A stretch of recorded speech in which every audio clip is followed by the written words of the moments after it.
costs here, but we've also addressed affordability and accessibility.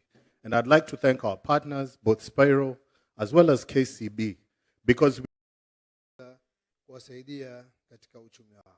Tuko Mwenyezi Mungu kwa majina yako matukufu, utupe amani, utupe mapenzi. Viongozi wetu wote waliohudhuria hapa, kutoka rais wetu mpendwa, mawaziri, wabunge pamoja na magavana, wape hikma zaidi ya kutongoza katika njia ambayo kwamba unaitaka wewe Mwenyezi Mungu. Ya Allah, kila ambalo kwamba ni la khair Mwenyezi Mungu tuletee, na kila ambalo kwamba ni la shari Mwenyezi Mungu tuweke mbali. Vile tukao Mwenyezi Mungu kwa baraka ya siku kama ya leo, umpe imani rais wetu na aweze kutunulia sisi vifaa kama hivi ili tuweze kuendesha ibada yako kwa wema. Kwa jina la Mwenyezi Mungu na kupitia bwana wetu Mtume Muhammad SAW tumeomba na tukuamini. Wa sallallahu ala sayyidina Muhammad wa alihi wasallam. Kwa jina la Baba na la Mwana na la Roho Mtakatifu.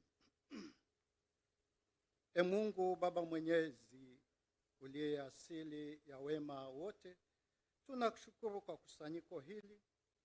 Ni mapenzi yako Wakenya tuishi kindugu kwa ajili ya amani na maendeleo. Tunawakabidhi viongozi wetu mikononi mwako, tukianza na rais wetu mpendwa, makamu wake wa rais, gavana wetu wa Mombasa na viongozi mbalimbali wa serikali. Wajalie moyo wa hekima, upole, mapendo na utumishi maridhawa, ili katika kuyatekeleza majukumu yao haki itendeke, na hivyo msaada wa kweli uweze kuwafikia wananchi wote. Tunaomba hayo kwa njia ya Kristo Bwana wetu. Amina. Baba, Mwana na Roho Mtakatifu. Naomba tuweze kuketi. Mheshimiwa Rais wa Jamhuri ya Kenya Daktari William Samoei Ruto, Gavana wa Mombasa Abdulswamad Sharif Nassir, Mnenaji wa Seneti Amason Kingi, Mheshimiwa Amason Kingi, Waziri wa Viwanda na Biashara Mheshimiwa Moses Kuria, Waziri wa Barabara na Usafiri Mheshimiwa Kipchumba Murkomen, mawaziri wenza, makatibu wakuu waliofika hapa, viongozi wa kitaifa na wa county, na pia tukiwa na CEO Jules Saman na Dominic Nkurunziza ambaye ni CMO wa Spiro, wageni wote walioalikwa, wananchi. Mheshimiwa Rais, kwa ruhusa yako naomba sasa nimwalike Waziri wa Trade and Industry Mheshimiwa Moses Kuria, tumpigie makofi akija ili aweze kunena machache na tuongoze. Karibu.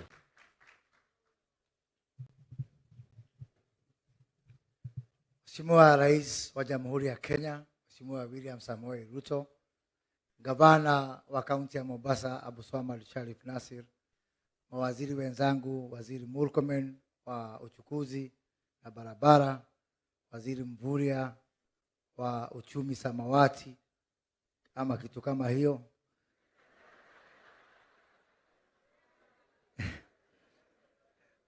Waziri wa utumishi wa umma, Waziri Aisha Jumwa, wabunge, maseneta na wana bodaboda hoye. Hamjambo.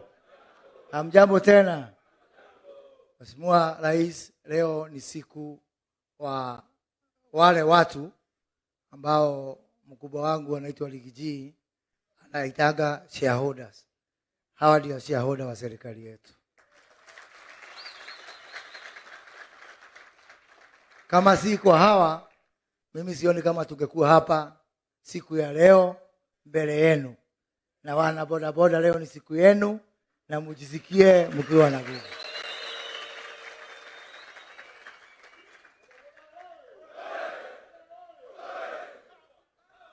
Mheshimiwa Rais, tarehe 1 mwezi wa 6 tukiwa katika uwanja wa Embu katika siku ya madaraka ya taifa letu, ukatangaza hadharani mchana, ukasema tarehe 1 mwezi wa 9 mwaka wa 23 utazindua pikipiki za stima. Nataka kuuliza wana bodaboda, nimesahau kalenda yangu nyumbani. Leo ni tarehe ngapi? Mwezi gani? Ametimiza hajatimiza? Ametimiza hajatimiza? Mheshimiwa Rais, kuna maneno mingi ilikuwa imesemwa ati sisi tunasema na hatufanyi. Na leo umekuja hapa, kusema ukweli niseme, tulikuwa tumekualika hapa kesho. Ukasema hautakuja kesho, utakuja leo ndio uweke ile pledge ambao ulipatia wana bodaboda. Siku ya leo Mheshimiwa Rais imewezeshwa kwa ushirikiano na kampuni ya Spiro ambao wameweka hii mradi, wameweka rasilimali yao, na kampuni ya Spiro ni moja ya miradi ya uwekezaji ambao tuliafikiana na ile banki ya Kiafrika inaitwa Afri-Exim Bank. Mradi wa bilioni 420, sio ya kukopeshwa, ambao ni investment ya investor, private investment, kuonyesha ya kwamba wawekezaji wa kimataifa wanaendelea kuonyesha imani yao na uchumi ya Kenya na serikali yako Mheshimiwa Rais. Bali na hao Mheshimiwa Rais, tuko na ushirikiano ambao umetuwezesha kuwa hapa na makampuni mawili ya Kenya, hapa Kenya. Ya kwanza ikiwa ni shirika ya M-Pesa, Safaricom, ambao ni maarufu duniani yote, na ya pili ni banki ya KCB. So kabla niendelee, niruhusu kwa dakika moja niite mnenaji kutoka kwa upande wa M-Pesa, na ndio atuonyeshe vile watasapoti hii mradi kuenda mbele. Na karibu sana George.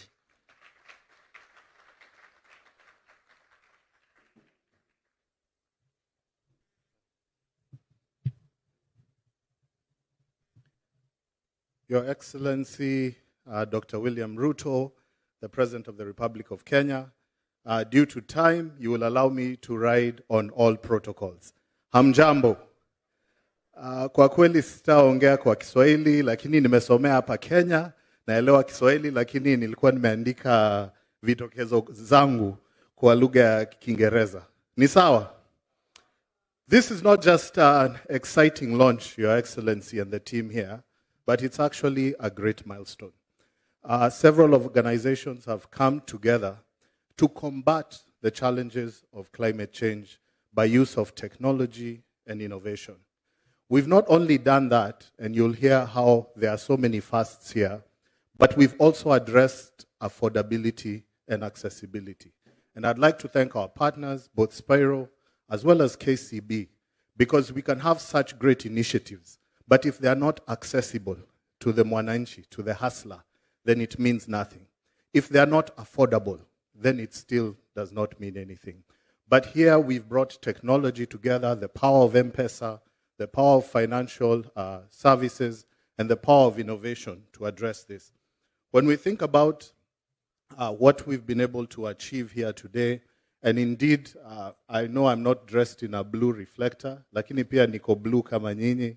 It's extremely exciting because we're using technology to empower our people, to lift households, but also to say that it is possible to look at a challenge and not just say, look at the impossibilities, but actually see possibilities. It's in line with not just keeping to our plans around SDGs, but really combating this problem and challenge of climate change head on and believing that we can address these solutions in this country. Last but not least, this is a first, and I'll be announcing this because CS reminded me that 9 years ago, you were the first to go to our late CEO, Bob, to challenge him that we need to have standing orders on M-Pesa. This is the first initiative where you will have standing orders on a mobile platform. The first in the world, not just the first in Africa. So very happy that CS has been part of that. And we will not just use it for this project, Your Excellency. We were talking with CS, we're going to look at it across, even in health and other areas, because we understand this economy. It's a Kadogo economy. We need to break things down to increase accessibility and affordability. And so somebody may not be able to have 500 shillings at a go to pay for NHIF, but if you can break it down to 17 bob a day, then they can be able to access. Your Excellency, I'm here, and it would not be right for me to introduce the team from Safaricom, the young people who've worked on this great innovation. Allow me to ask you to stand up kindly, the team from Safaricom.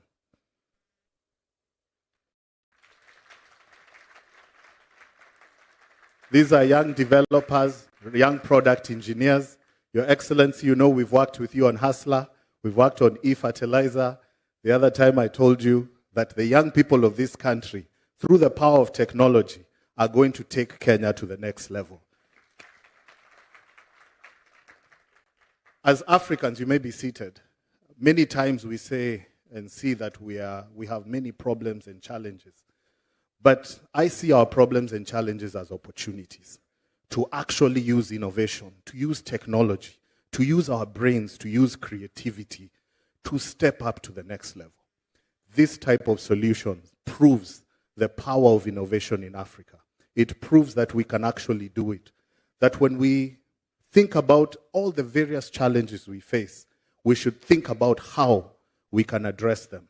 As Safaricom, we are committed to not just work with these partners, but with any partners to address these challenges. In closing, I'd like to say that we will not be remembered for the problems we identified, but we will be remembered for the problems we solved.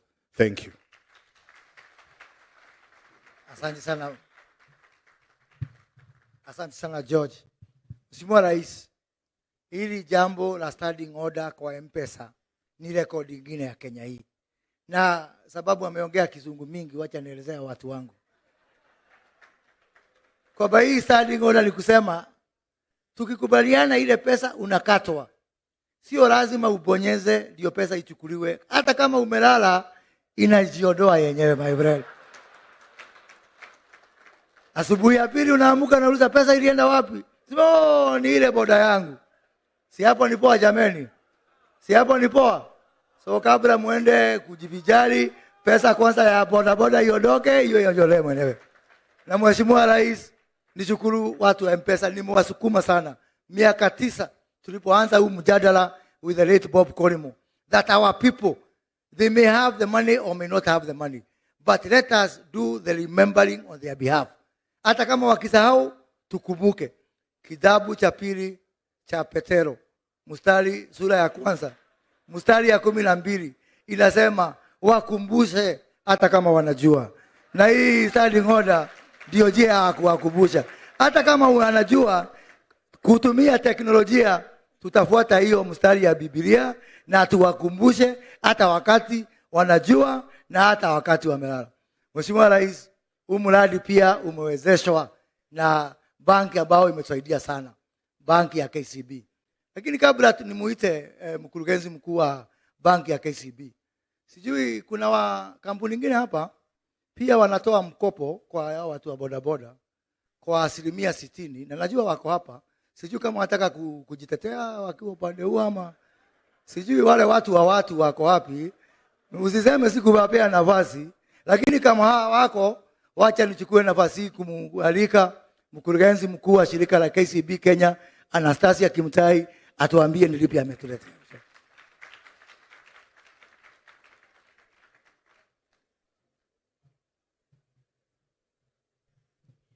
Your Excellency, Dr. William Samoei Ruto, President of the Republic of Kenya and Commander-in-Chief of the Defense Forces, all the cabinet secretaries present, Governor, Mombasa County, national and county government official, project partners, ladies and gentlemen, Salam alaikum.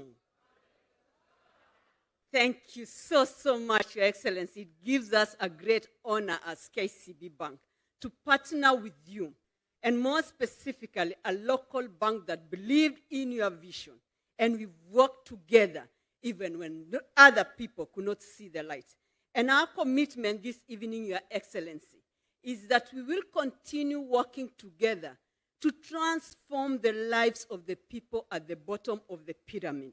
Your Excellency, when you invited us to be on the table for fertilizer conversation, we came to the table, nobody believed. If you now go to the western part of the country, there is Bamba harvest. When you invited us for the ASLA fund, nobody believed. As KCB, we use our resources to enable that. Your Excellency, how about the G2G oil? We came to the table, and that's a clear demonstration that there is a bank that believes in your vision, and we will work together. Your Excellency, I know when I go back to the office, my colleagues will ask, really, at that cost? But I will allow you to announce that. But we are also committed to make sure that the borders who are going to seek credit, that we will make it affordable for them. Because we believe in our people and we believe in your vision. This initiative that you are launching this evening doesn't talk only about transport from one point to another, but talk about the climate that you really challenge all of us. And we are in it to work together. Finally, Your Excellency, through the KCB Foundation, we commit to skill our borders, our brothers and sisters, in terms of skills, so that we can ensure that as they ride these borders, it's safe and secure, because we only have one country, Kenya, and we need you to be alive so that collectively we can live together. Finally, Your Excellency, as we move forward, let us remember that the journey towards a greener future requires collective effort. Together, we can make a difference and create a sustainable world for the future generation. Thank you so much. God bless Kenya. God bless you all. Asanteni sana. Your Excellency, Madam Anastasia has talked about safety and security. Me, what I know best is how to give these people a border that is cheap, that is affordable, that they can charge. Maneno ya safety, I'm not very good at. Lakini moto unaazimwa pahali umewaka, so nitamwalika sasa mwenye safety hiyo umesikia, waziri wa uchukuzi Kipchumba Murkomen akuja atuelezee hayo.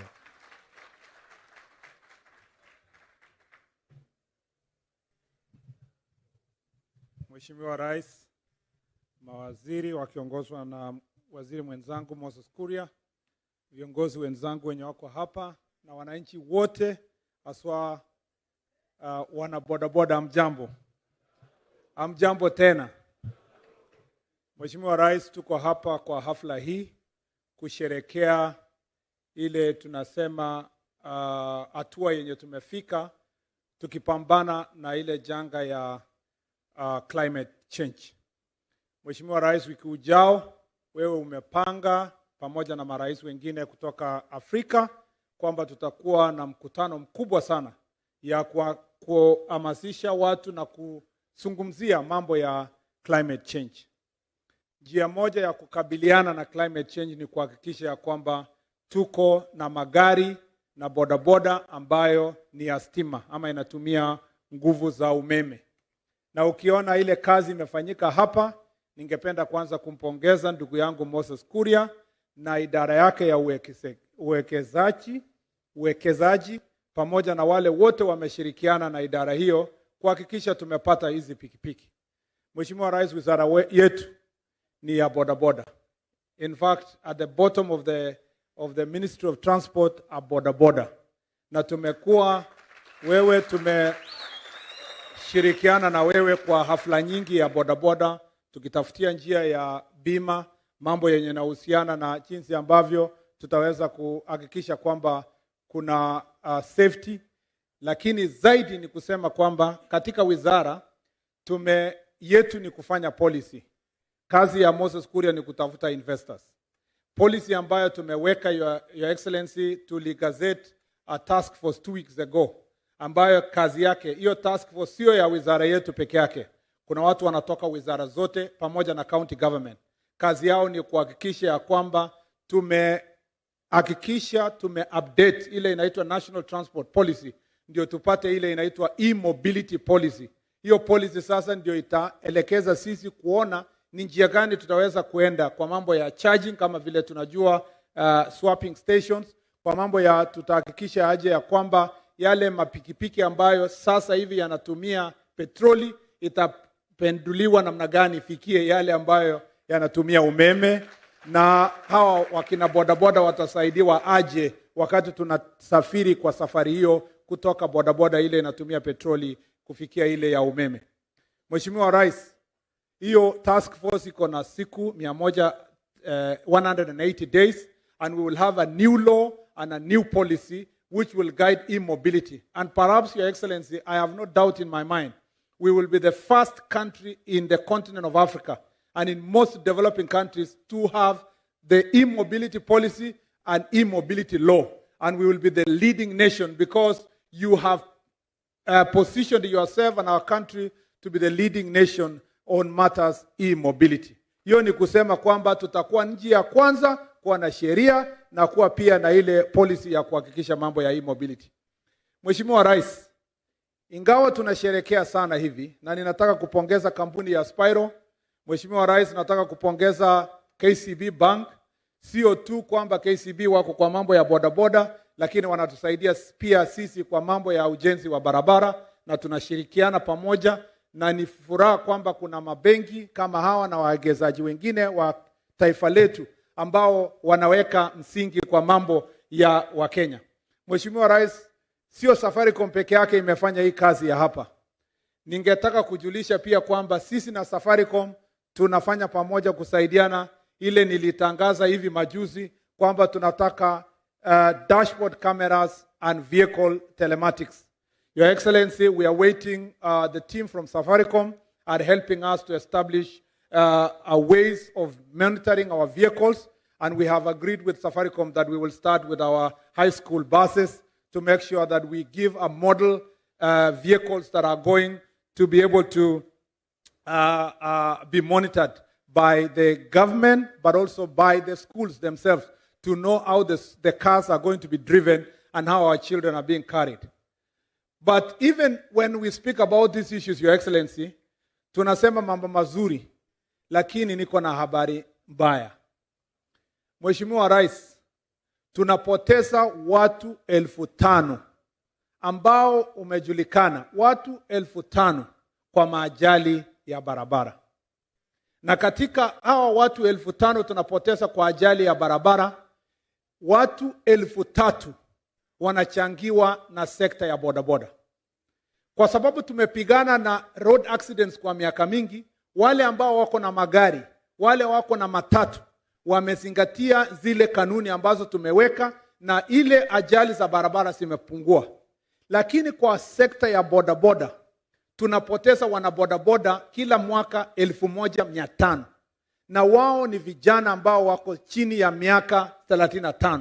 Wale tungetegemea kugusa uchumi wetu kwenda mbele. Wale ambao wanabebwa kwa hiyo bodaboda ambaye pia tunawapoteza ni 1,000. Nambari inafika, hao ndio wanaitwa pillion passengers. Tunapoteza 1,000. Inafika 2,500. Alafu watu ambao ni pedestrians wanatembea kwa barabara ambao wanagongwa na bodaboda ni 500. Yote inakuwa 3,000 people that we lose every year because of road accidents caused by a bodaboda sector. This is not good news. If you go to almost every hospital in the country, yenye iko na ward, there is a special ward now being called bodaboda ward. Yenye iko na watu wenye wameumia kwa ajali ya barabara. Hata kama tunasherekea mambo yenye tunasherekea hapa, ningependa kuwaomba katika sekta hii ya bodaboda, na washukuru Spiro kwa sababu nilionyeshwa ile motorbike yao iko na speed governor, na pia iko na teknolojia ya kuonyesha ule mtu wa bodaboda anakimbia kwa mbio gani na ako upande gani. Mheshimiwa Rais, ile sekta hii yenye tukitaka kupunguza ajali za barabara na kuokoa taifa letu, uchumi yetu na maisha ya watu wetu, mimi nawaomba ninyi ndugu zangu ambao uko mwa bodaboda sector, wale wanakufa zaidi kwa hii ajali za barabara ya bodaboda sio hata wananchi wengine, ni nyinyi wenyewe. Na ningependa tuzingatie kanuni za barabara za kuhakikisha kwamba tuko na safety, ndio sisi tuweze tukatembea na tupate nchi ambayo iko health. Tukicelebrate mambo ya bodaboda sector, tuna celebrate ile pesa inakuja kwa familia, sio ile pesa inaenda kuondoa familia nzima kutoka kwa ajali za barabara. Tunajua kwamba kuna wengi wako na maajali mbaya mbaya, na inafanya mafamilia wauze kila kitu yenye wako nayo ili waweze wakatibu wagonjwa. I really feel this is a very terrible thing, and I want all of us to join hands. Mheshimiwa Governor, tumekubaliana kwa wizara yangu ya kwamba tutaleta mswada yenye tutajadiliana sisi pamoja na county governments. We would like the regulation of transport in the bodaboda sector, because it's a last mile form of transport, to be transferred to county governments with the support of national government, so that the problem is sorted at a local level by county governments. And we are ready even to find special grant and conditional grant that will go specifically to that function to be managed by county government, so that we can get better results insofar as dealing with accidents in the bodaboda sector is concerned. Hiyo ndio ujumbe wangu wa siku ya leo. Mbali na haya, nataka nishukuru ndugu yangu Waziri Moses Kuria. Ilifaa sana Mheshimiwa Rais mtu kuwa waziri ambaye ni mwanabiashara kama huyu Moses, na afuati sana kanuni za wizara, anafuata zaidi kanuni za biashara. Ndio unaona tunaweza kusonga mbele vile tunasonga. Nashukuru sana na Mungu awabariki. Asanteni sana. Mheshimiwa Rais, hapo kwa usalama niongeze kidogo niseme. Wale wezi wamezoea kunyang'anya wanabodaboda wetu bodaboda zao. Hizi za Rais William Ruto za stima, ukijaribu kuiba apige risala, jameni tunaizima tukiwa control room, unaichukua bodaboda yako unakuja, tunakwambia mambo ni mangapi?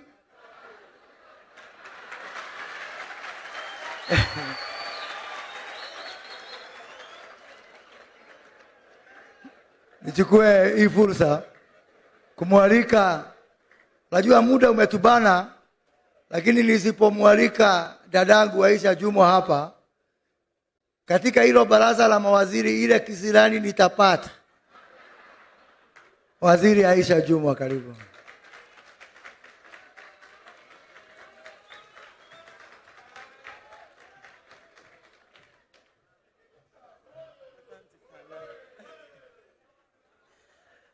Mheshimiwa Rais wa Jamhuri yetu ya Kenya, Daktari William Ruto, Gavana wa Mombasa, Spika wa Seneti, mawaziri wenzangu, partners wetu ambao wamefika mahali hapa, wana shughuli na wageni wetu wa heshima wa leo, wana bodaboda, hamjambo.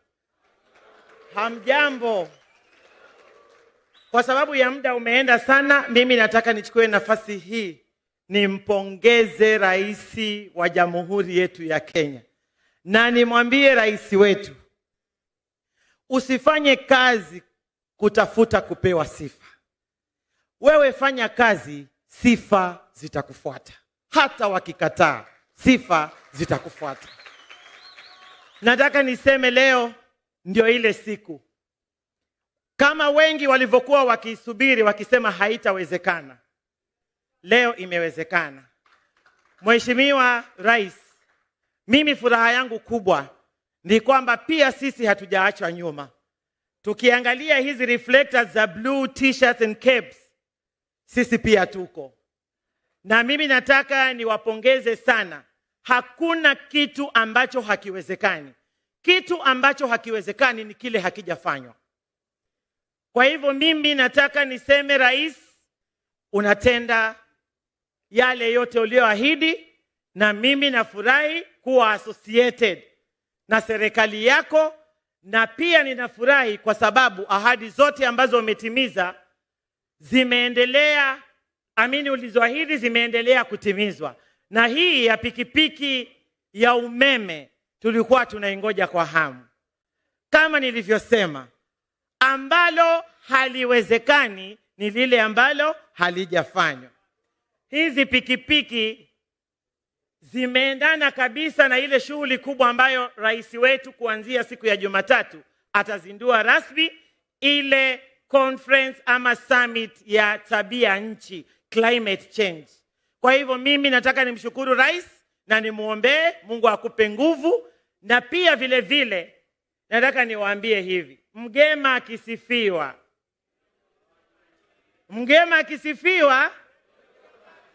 haya yanayofanywa hapa ni mazuri sana. Kwa hivyo mimi nataka sisi tuwe kielelezo katika jamii.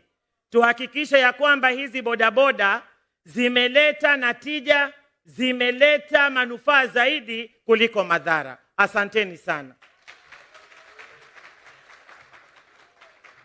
Mheshimiwa Rais, Murkomen upande mmoja, Aisha Juma upande mwingine, Moses Kuria upande mwingine. Sasa sisi zote ni ile tunaita damu moto. Na kwa baraza la mawaziri tuna mtu mmoja ambaye anatupoesha tukienda spidi sana. Waziri Salim Mvurya, karibu sana.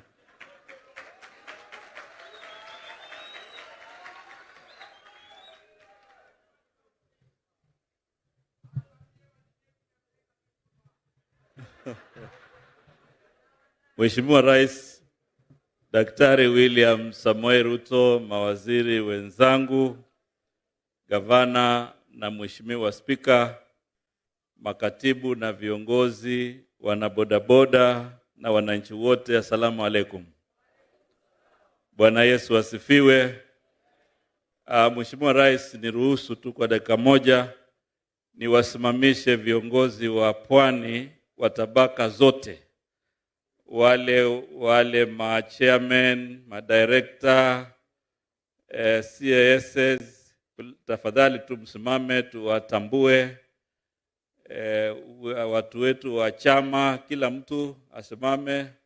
Bas, hawa ndio viongozi ambao wamehudhuria kutoka hapa, wanabiashara hapa. Asanteni sana. Asanteni, tunaweza keti.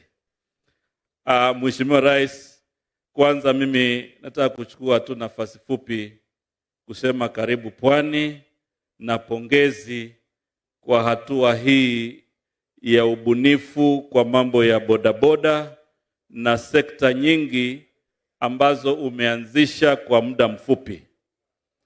Wakati ulianzisha Hustler Fund, watu walifikiri pengine your magic ama uhodari wako uliishia hapo. Lakini kumbe mkoba bado ulikuwa na mambo mengi. Leo tarehe 1 mwezi wa 9 umetuonyesha maajabu ya bodaboda ya stima.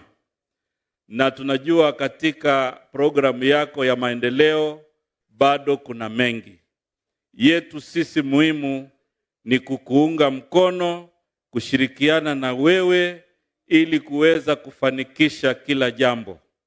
Sisi katika Wizara ya Uchumi Samawati na mambo ya baharini na madini, interest yetu kubwa katika mradi huu, tunataka kujua madini yale yanatengenezewa ile betri. Ndiyo tufanye ile value addition and mineral processing. Hiyo madini tuhakikishe next time hiyo betri inatengenezewa hapa Kenya. Kwa hivyo sisi, Mheshimiwa Moses Kuria, tutarudi tufanye uchunguzi. Tujue hii betri ni ya lithium, hii betri ni ya nickel, inatumia graphite, so that next time we are doing our mineral value addition and processing policy, we make sure that that mineral is developed here and we are able to do this in this country. Kwa hayo machache, mimi nataka pia kusisitiza Mheshimiwa Rais, hivi majuzi kumekuwa na kelele nyingi kwa sababu kuna watu wengi ambao hawataki ufanikiwe kwa huu muda mfupi. Mheshimiwa Rais, sisi tuko nyuma yako, tunakuunga mkono, Wakenya wanakuunga mkono.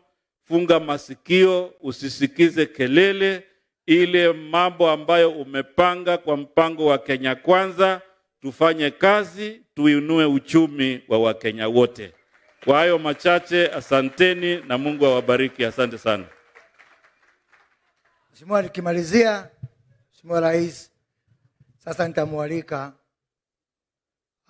Spika wa bunge ya Seneti ndio ameweze kumwalika gavana ili aweze kutumalizia hiyo mkondo, na ya gavana atakualika.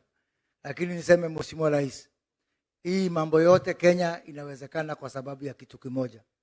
Kwa muda mrefu sasa tuko na rais ambaye anasikiza na ambaye anatimiza lile anaahidi.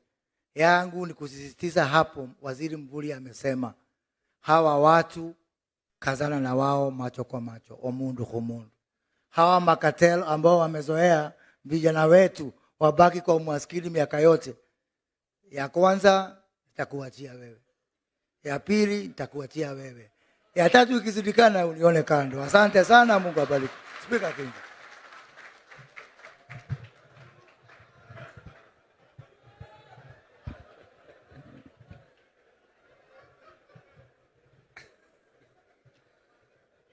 Rais wa Jamhuri ya Kenya Mheshimiwa Daktari William Ruto, viongozi wenzangu, washikadau wa hafla ya leo, hamjambo. Rais wetu baada ya kusikiliza wale wenzangu waliozungumza awali, kusema kweli mambo ni matatu. La kwanza, accessibility. La pili, affordability. Na la tatu, sustainability. Hao ndo ni matatu ambayo tunapata kutoka kwa mradi huu. Your Excellency, one of the core pillars of the bottom-up economic transformation agenda, better known as the plan, one of the core pillars is the creation of the wealth around medium, small and micro enterprises. Na katika wavu hilo ndo tutapata hawa vijana wetu. Wana bidii kubwa, wana kiu ya kusukuma uchumi, lakini changamoto kubwa ni kwamba they don't have affordable credit.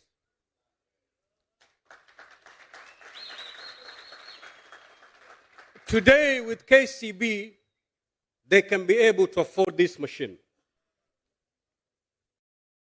They are unable to access any credit facility. Walikuwa wakienda kwa banks wanaangalia kwa macho ambayo si ya huruma. They would end up in Shylocks. Na sisi tunajua riba ya Shylocks iko aina gani. But today, these young men and women can access credit thanks to KCB. Your Excellency, one of the things that we were discussing with Shangazi, my aunt, Asha, pale tulikuwa nje, is how sustainable is this project. Na baada ya wale wenye kampuni kutueleza vile vigezo ambavyo ameweka, ni kwamba this particular product is sustainable and it take them from today many years down the line. And therefore, vile vitu vitatu, accessibility, tick, affordability, tick, sustainability, tick. Your Excellency, we can only thank you. And I want to assure you, nikimalizia, these young men and women, they're aware and they know one American singer, very famous artist in America, anaitwa Drake. Si mnamjua? Drake aliimba nyimbo moja inasema kwamba we started from the bottom, now we are here. I can assure you, Your Excellency, at the end of your presidency, in fact not by the end of your presidency, in the course of your presidency, these young men and women will be singing that song. Because of this kind of intervention. May God bless you. Na mchukue ile wosia Waziri Murkomen amewapatia. Mtafika mbali. Kwa hiyo mengo machache, Mwenyezi Mungu atubariki. Governor, karibu.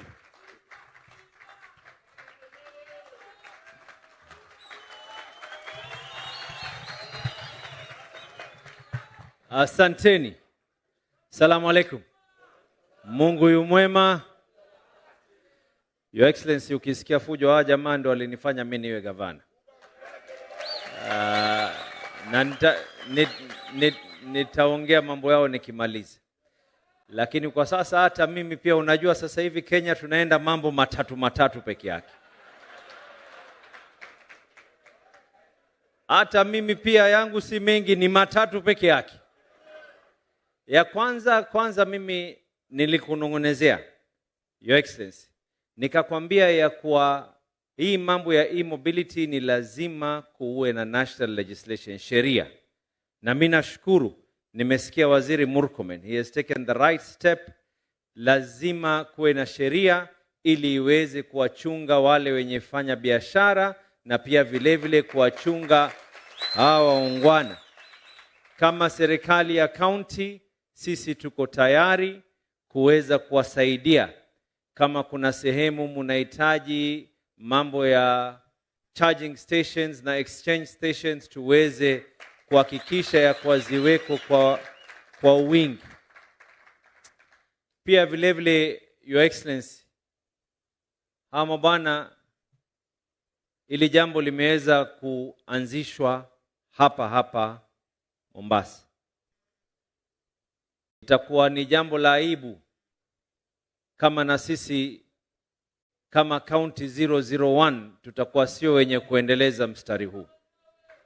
Kwa hivyo kama serikali ya county ya Mombasa, kwanza Department ya Public Health, Department ya Inspectorate na Department ya Revenue, pikipiki zao sasa tunatoa amri zitakuwa ni electric ili tuweze kwenda sambamba na dunia nzima.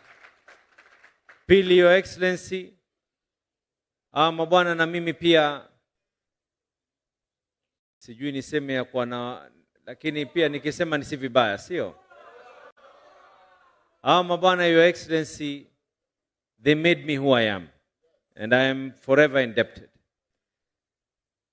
Mimi nataka safari hii mulinipandisha pikipiki zile za petroli na pikipiki zile nyingine. Kwa hivyo mimi najitolea sub county hapa katika Mombasa ziko 6. Kuna sako 6.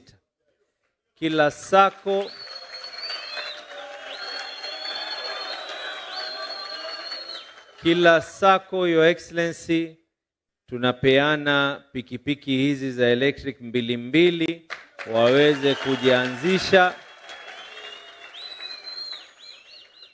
Nadhani nimefika 3, sio?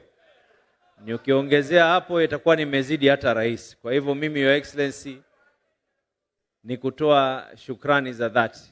Na najua tuna mazungumzo ambayo kwamba tunazungumza na waziri, sitotaka tuyataje sana kwa hapa, lakini kilio changu na msimamo wangu kama gavana wa waungwana hawa ya kuwa sitokuwa gavana yule ambaye kwamba kama nazunguka na wewe sana.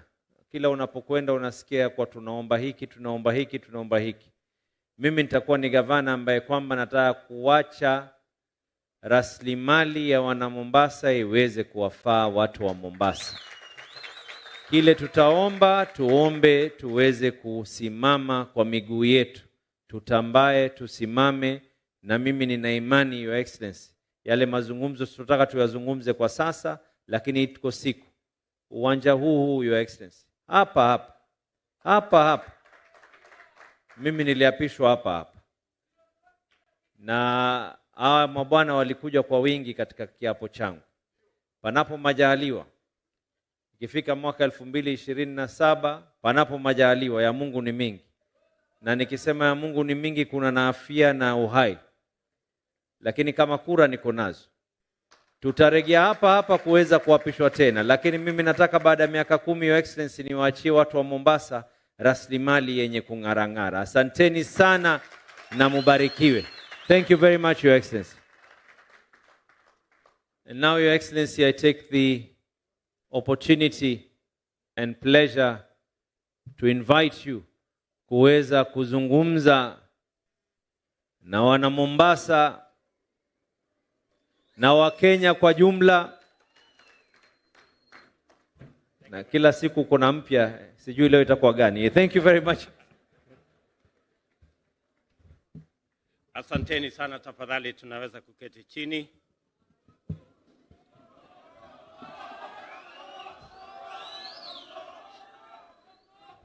Asante sana. Sonkore yuko area lakini atulize kidogo.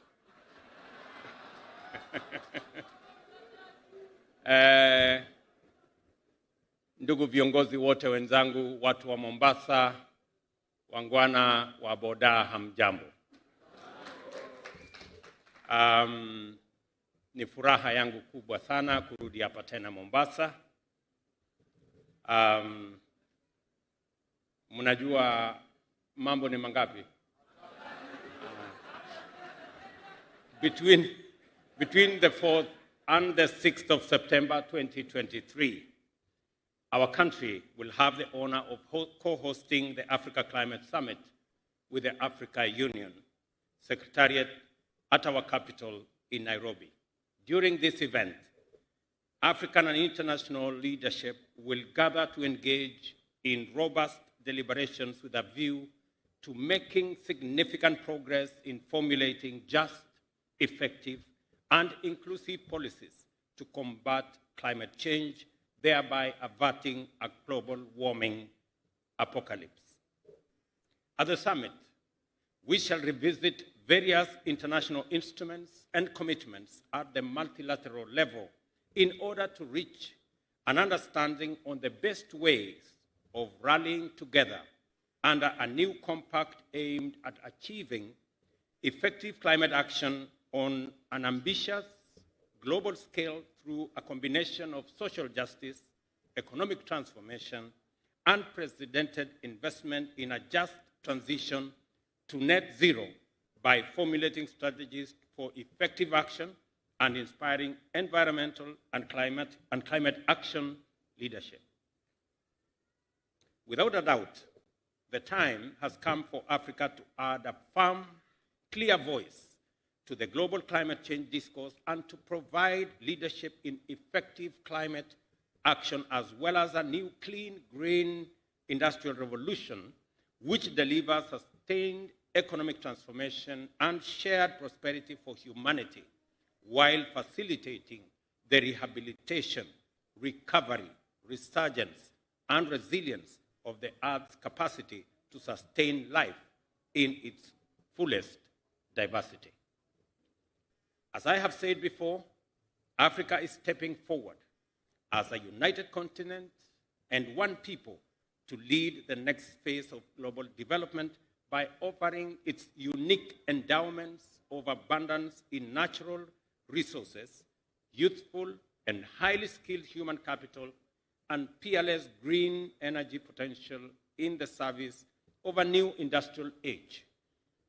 We are the young green continent of the future, and the future is here with us. Next week, we announce to the whole world an agenda for ensuring that humanity thrives in this future while securing the Earth's ability to support biodiversity. The privilege to host this momentous event underscores Kenya's well-established global green growth and climate action leadership credentials and decade-long endeavor as a champion of environmental conservation and the protection of biodiversity. Since the first decade of our independence, we have been a consistent champion of the global environmental agenda, and today, environmental diplomacy remains a critical pillar of our foreign policy. Nairobi is the host city of the only United Nations headquarters in the Global South. The United Nations Environmental Programme, the focal point of multilateral environmental policy agenda, has its home in Kenya. Kenya's leadership of the global environment sector is not accidental. Neither is it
Thank you.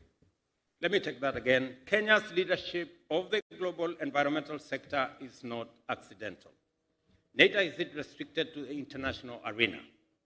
The people of Kenya are united in categorically committing in their determination to respect and sustain the environment for present and future generations.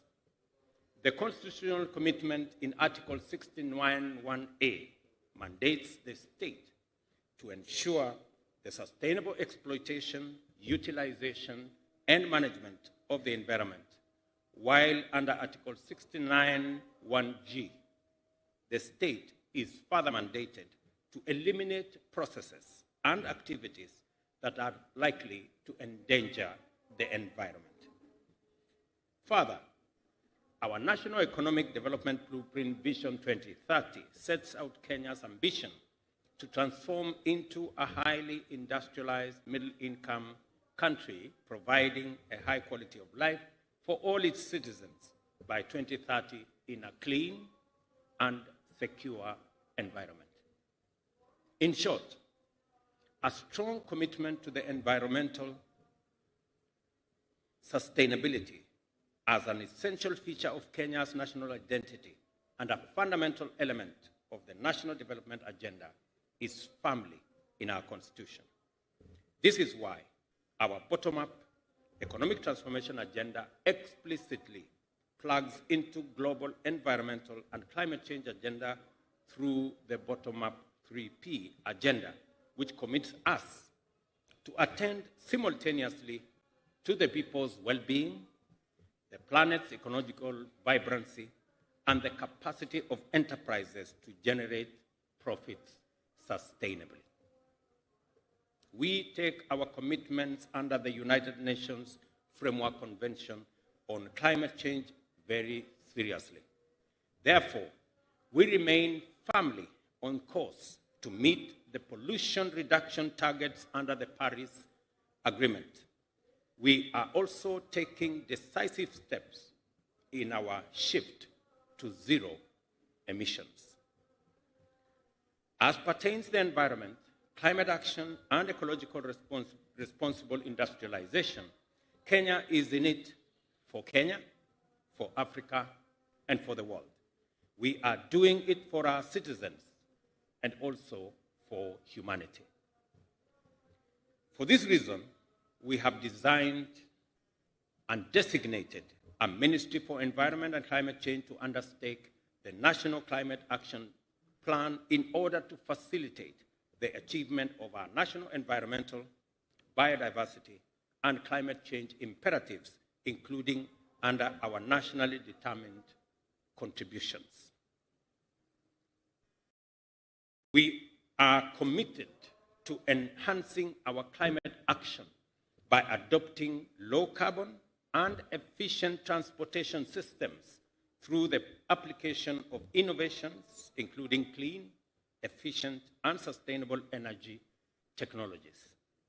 The bottom-up agenda for economic transformation identifies the adoption of electric mobility, or e-mobility, as a priority intervention to achieve the win-win outcomes of reducing greenhouse gas emissions, providing cheaper transport, and leveraging our large local and regional motorcycle market to build an electric motor vehicle industry. Motorcycles comprise the fastest growing form of transport in many countries. This fact has serious implications for climate change and air quality. Our continent now faces a tremendous CO2 emissions challenge owing to its huge two-wheeler internal combustion engine powered fleet. In many African countries, the air has a particle percentage that is well above the WHO recommendations. Aging fleets and unsustainable technologies are to blame for this big hazard. Here in Kenya, 2- and 3-wheeler vehicles comprise the largest share of our national fleet at 67%. Our cities and urban areas are in danger of turning into heavily polluted and unhealthy places, placing millions of enterprising people at great risk. It has been clear for some time now that something must be done about this. And today, we are doing it. I repeat, today, we are doing something about it. The adoption of electric mobility is a high priority intervention to address the challenges of pollution, adverse health effects, and fuel costs, which raise the cost of living. Successful transition of e-mobility requires a fundamental reconfiguration of our transportation systems through electrification and the provision of every necessary service and infrastructures throughout the ecosystem. Fortunately, Kenya is well ahead in laying down the foundations of this shift. We are a global leader in the production of clean, green energy. Over 90% of the power in our national grid is generated from renewable sources, and there remains potential to produce much more in the future through wind, solar, and geothermal generation, taking our generation to 100% by 2030. In order to achieve these intended aims, transition to e-mobility therefore calls for intensive investment, which is best undertaken by the private sector. Accordingly, through the bottom-up economic transformation agenda, we have developed a compelling package of incentives to attract serious investors in e-mobility to stake their capital on opportunities in our green growth plan. The effort is bearing fruit. The commitment that I see here today speaks to the success of the package of incentives that we have put together. The big debate that informed the finance bill that is now the Finance Act, among the packages in that bill was a whole incentive package around e-mobility. We removed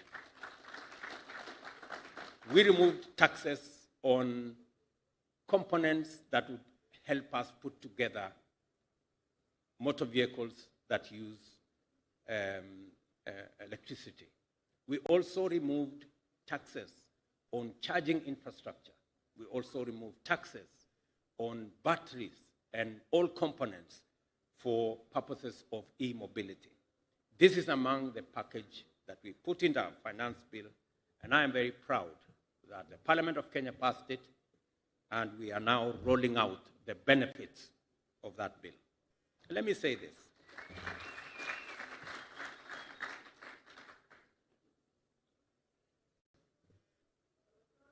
Because of the package we have put in place, the motor vehicle you see here, it's variable.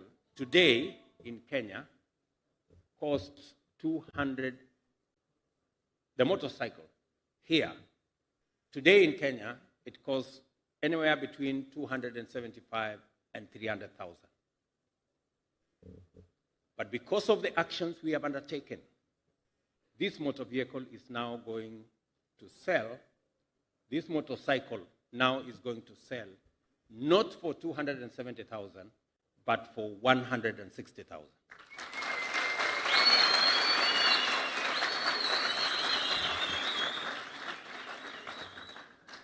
If you buy it cash. And I say this quite pointedly. I say this quite pointedly because this is a journey I have traveled. It's a journey I have traveled because I am probably the politician in Kenya who has had the largest number of Harambes to buy border borders for border circles. I say that without any fear of any contradiction. That is number one. Number two, I also traversed this country to listen to what the people of Kenya wanted. Amongst the sector that spoke to us with clarity is the border sector. The SACCOs, members, and the whole ecosystem around the border mobility. And they told us three things.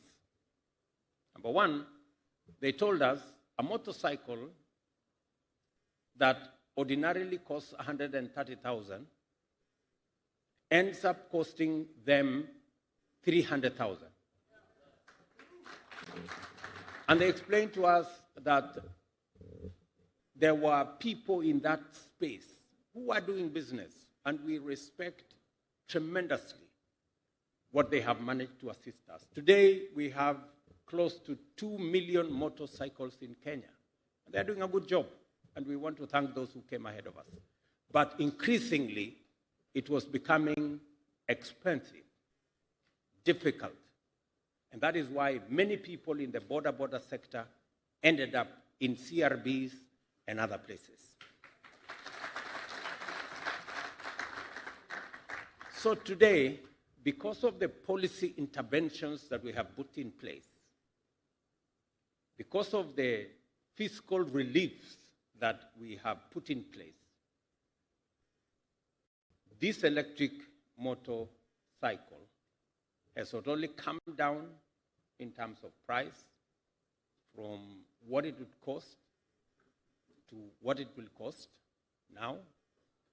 And my expectation, and I have talked with Spyro and all the other investors in that space, that my expectation is that for the next 6 months, we will buy this motorcycle at 160,000, those who want to pay cash. But because in 6 months we expect them to assemble the motorcycle here in Kenya, that price will come down from 160,000. And again, in 12 months or thereabout, I will keep my focus on it. We want to manufacture the whole motor vehicle here in Kenya. And we expect, again, the price to come down. So that is the trajectory. That is where we are focused on. So that's number one. Number two, because of interest, many players in that space, because of many factors, exposure, many issues, were charging anywhere between 50 and 60% interest yearly. I am happy that even the people who do not have the money to pay cash, right? Now they have an opportunity to pay on credit, but they will not be paying 60%. They will be paying interest less than 10%.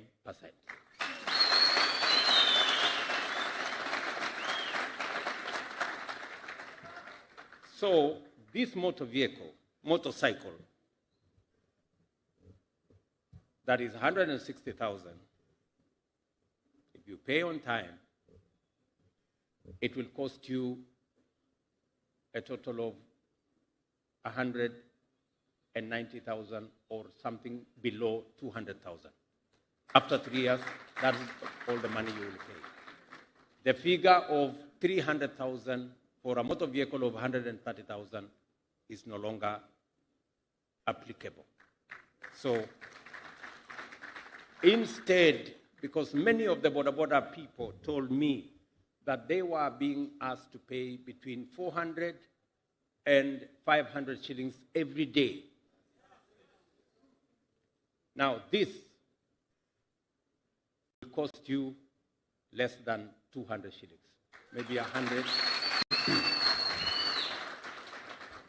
daily.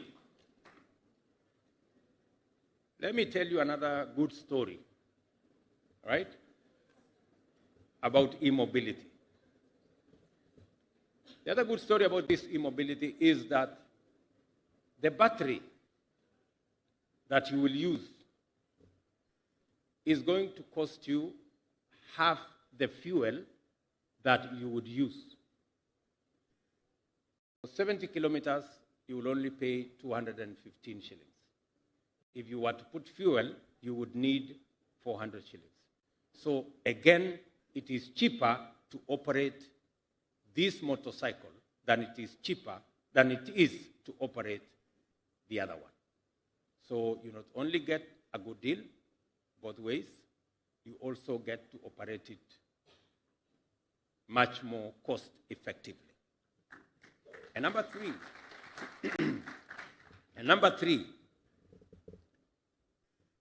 is the subject of safety. We all know that one of the biggest drawbacks from our border sector is that there are so many accidents. And many people try to criminalize this border sector that there was a problem. The e-mobility concept that we have now brought in place is that these motor vehicles will now have traceability. If somebody tries to steal, it can be switched off, as Moses said, C.S. Moses said. And number two, it cannot overspeed because the speed can be controlled from somewhere else. So even if you have a reckless rider, they will not have the luxury to ride this motor vehicle at speeds that are dangerous and that makes the whole enterprise a big expense on our health. So we are sorting out very many things. We are sorting out interest, we are sorting out the costs of the motorbike itself, we are sorting out safety, we are sorting out our environment. The biggest concept here is that the emissions that come from the huge resources we spend on importing fossil fuels will now go down because we will be using our renewable energy resources to drive our transport sector, and our e-mobility will provide. And this is why I am delighted to preside over the launch of the Africa Smart Mobility Solutions Kenya Limited by Spiro, an e-mobility giant with a track record of success stories in electric vehicle industry whose footprint spreads from Benin to Togo all the way to Rwanda. SMS Kenya has a well-earned reputation for innovative battery swapping technologies and motorcycle customized to serve the African market needs. Through this and their voluntary approaches, they have saved our continent over 4,000 tons of carbon emissions, thereby providing a cleaner, greener alternative to traditional transportation. In Kenya, Spiro has established a high-tech electric motorcycle and battery manufacturing plant here in Dongokundu with capacity to assemble 1,000 e-bikes daily. I look forward to coming to look at that project. Spiro's investment in Kenyan farms affirms our commitment to facilitate a transition to e-mobility and sustainability in transportation. It also creates jobs and transfers technology, knowledge, and skills to our market in a very sustainable way. In short, the investment is fully aligned with our bottom-up economic transformation agenda, and I expect that not just Spiro, but all the other players in this field to work with us, work with the ministry responsible, so that we can all share in the market that exists and give ourselves the best possible opportunity. Spiro is also good news for our border industry. As I promised on Madaraka Day, the electric border with all its benefits was a promise then, it is a reality today. As Kenya's hard-working, all-weather providers of last-mile transportation for people and cargo, you are this nation's unsung heroes and a pillar of the hustler movement. You guys, let me repeat. My border people, let me say this. You are Kenya's hard-working, all-weather providers of last-mile transportation for people, for cargo, and I dare say you are our nation's unsung heroes, and of course, a great pillar of the hustler nation. You deserve recognition and support from everyone, especially this government. I assure border operators that the transition will significantly enhance your overall well-being, especially pocket-wise.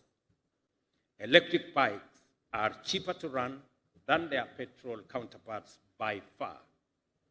When the sufficient battery charging infrastructure has been established and rolled out, a critical mass of e-bikes reached, government will phase out motorcycles powered by internal combustion engines in the short term, with view to abolishing their importation altogether when we have a critical mass of e-bikes in our country. To Spiro, I welcome you once again to Kenya and congratulate you on your achievement. I also encourage you to lead other players in investing in the vast opportunities created by our endeavor to transition into sustainable technologies as part of the transition demanded by climate action. I also urge more players to join Spiro and deliver value and sustainability to our border operators and every other Kenyan. And I look forward to, I think the first 1,000 motorcycles are here. I have already authorized the first 10,000 to be brought into the country. And I am looking forward to an expanded space so that in 6 months' time, we should have a full factory in Kenya for CKD, assembly of these motorcycles, and other players are welcome to be in that space. And in a year, as I said, we want to have the manufacture of these motorcycles in Kenya for the Kenyan market, for the African market, and indeed for the global market as well. There exists tremendous potential. We now have close to 2 million motorcycles. Replacing the 2 million is a whole industry. And beyond the 2 million, I have seen the governor of Mombasa has said he's going to buy some, and we are going to make it the first choice means of transportation in our ecosystem.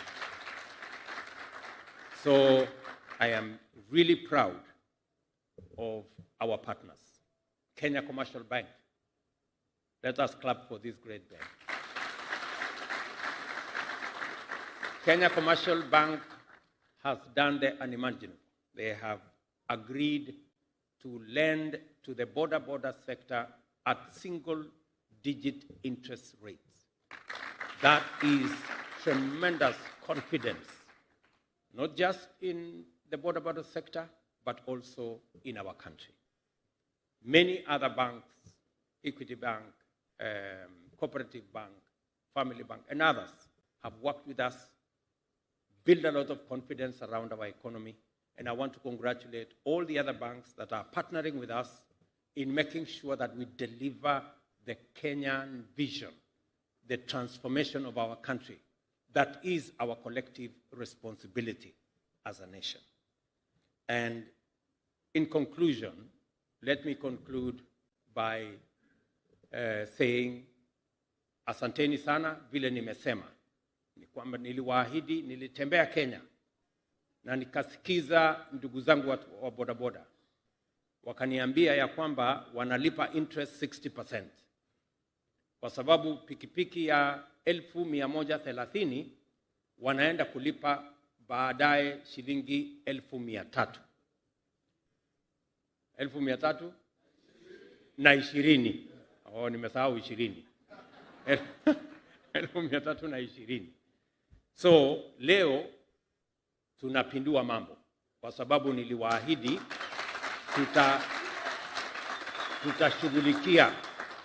tutashughulikia sekta hii ya bodaboda, na niliwaeleza tutafanya mambo, na mambo tumefanya. Tunaelewana? Katika finance bill wenye wengine walipinga kwa kutojua, tuliweka pale kuondoa ushuru kwa sehemu tofauti ya uchumi ambayo itawezesha bodaboda na motorcycles zipatikane kwa bei nafuu. Vile nimewaeleza, hii pikipiki kwa sasa ilikuwa inatugharimu shilingi 1,270 kwa sababu ni ya e-mobility. Lakini kupitia kwa mpango wa serikali na vile tumeondoa ushuru na vile tumepunguza sehemu tofauti, sasa hii pikipiki itatoka shilingi 1,270 itakuja 1,160. Vile nimewaeleza ya kwamba ile interest rate mulikuwa mnalipishwa ndio pikipiki ya 130,000 ifike 1,300 ilikuwa ni karibu 60%. Hiyo interest rate sasa tumeisukuma chini kutoka 60% mpaka chini ya 10%, na tunashukuru bank ya KCB kwa kuwa na imani na ndugu zetu wa bodaboda na kuwa na imani na serikali ya Kenya. So ile pikipiki hata ukichukua kwa mkopo kutoka 1,160 ingekuwa, kama ingekuwa ile mkopo ya zamani, ingekuwa inafika shilingi 1,300 na pengine 70. Lakini sasa ukichukua hata kwa mkopo itakuwa 1,190. So we are making a real difference. Na vile mumesikia vile sasa malipo yako kama utakopa hiyo bodaboda ni shilingi 180 kwa siku badala ya shilingi 450 500. Mnanielewa nyinyi wangwana?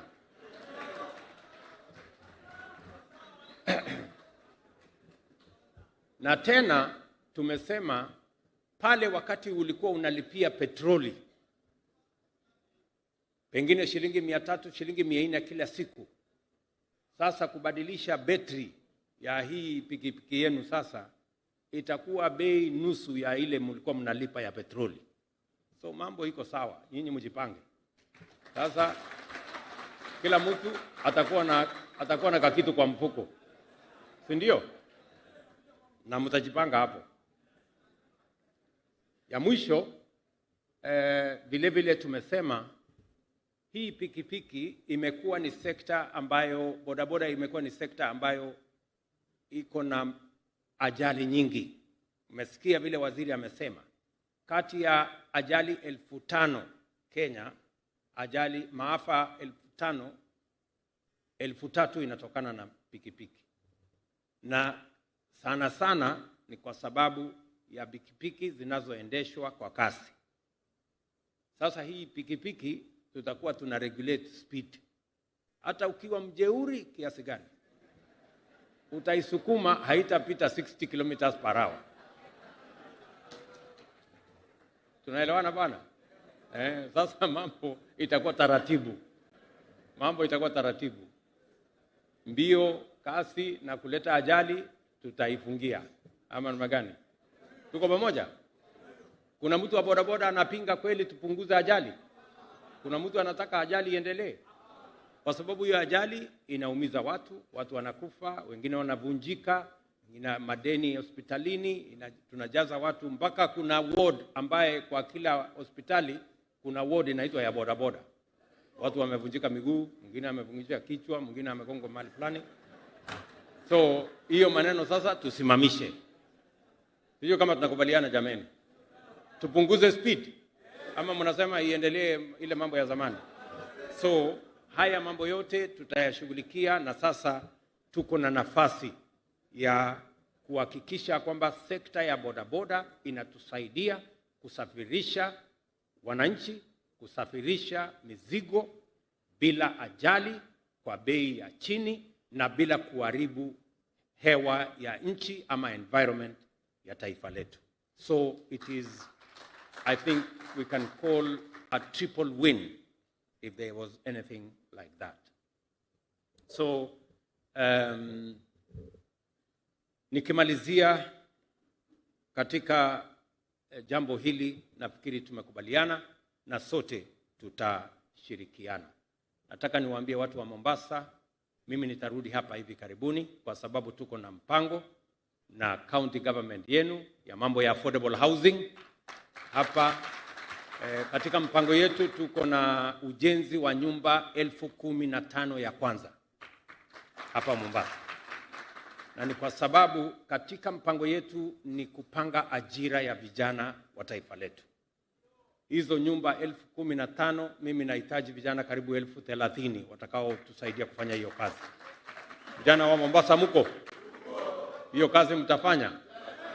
So mimi nitarudi hapa hivi karibuni kuzianzisha rasmi, kwa sababu umuhimu tunayoweka katika kuzalisha ajira, kuhakikisha kwamba Wakenya, vijana wetu wa Kenya wanatumia uwezo walio nayo na elimu na ujuzi katika kujisimamia na kuendesha uchumi wa taifa letu la Kenya, is front and center of our commitment and of the things we want to achieve. Ladies and gentlemen, the National E-Mobility Program is now officially launched. Thank you very much. God bless you, and God bless our great country, Kenya. Asanteni sana.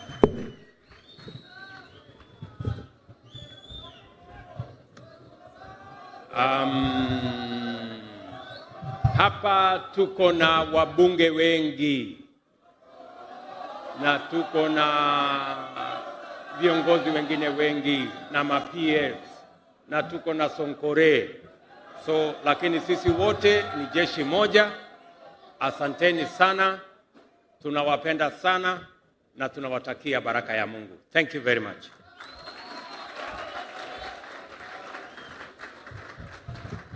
Sote tusimame rasmi ili tuweze kumalizia kwa wimbo wa taifa.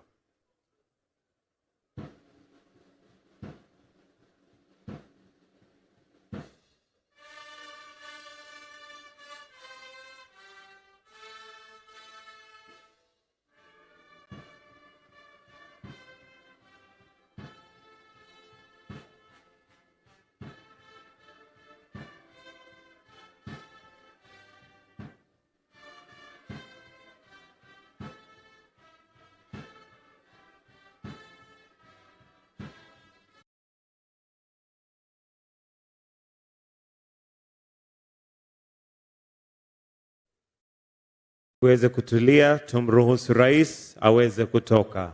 Asanteni.